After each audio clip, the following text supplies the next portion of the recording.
আসসালামু আলাইকুম। মাইক্রোসফট পাওয়ার পয়েন্টের স্লাইড অনেকে ওপেন করলে দেখা যায় যে স্লাইডগুলো ছোট থাকে। তো ছোট স্লাইডগুলো অনেকেই পছন্দ করেন না, কারণ তাতে ইনফরমেশন অনেক কম ধরে এবং দেখতেও কিন্তু খুব ভালো লাগে না।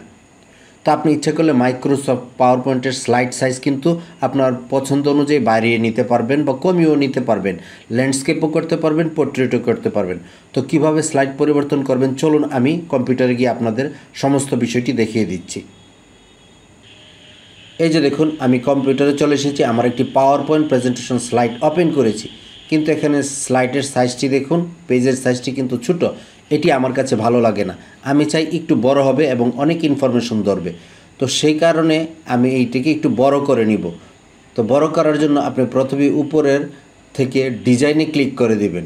ডিজাইনে ক্লিক করে দেওয়ার পরে এই যে দেখুন বাম পাশে পেজ সেটআপ রয়েছে, পেজ সেটআপে ক্লিক করবেন।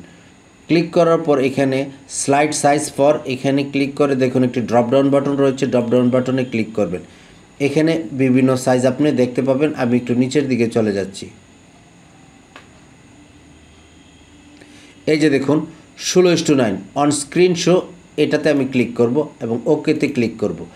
তো এই যে দেখুন আমার স্লাইডটি কিন্তু বড় হয়ে গেছে। তো আমার কাছে এই ধরনের স্লাইডই ভালো লাগে, কারণ আমি অনেক কিছু আমার প্রেজেন্টেশনে দিতে পারি। আবার আপনি যদি চান যে আপনার স্লাইডটি আপনি বড় করবেন না, এখান থেকে পেজ সেটআপে ক্লিক করে আপনি আপনার পছন্দ অনুযায়ী স্লাইড কিন্তু আবার ছোট করে নিতে পারেন, আগের মতো করে নিতে পারেন, ওকেতে করতে পারেন।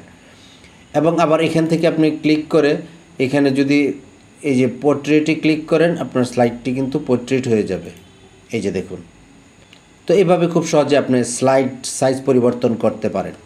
তো আমার এই হেল্পফুল ভিডিওটি যদি ভালো লাগে, চ্যানেলটিকে সাবস্ক্রাইব করে দিবেন এবং ফেসবুক পেজ থেকে দেখলে পেজটিকে ফলো করবেন অবশ্যই। ধন্যবাদ।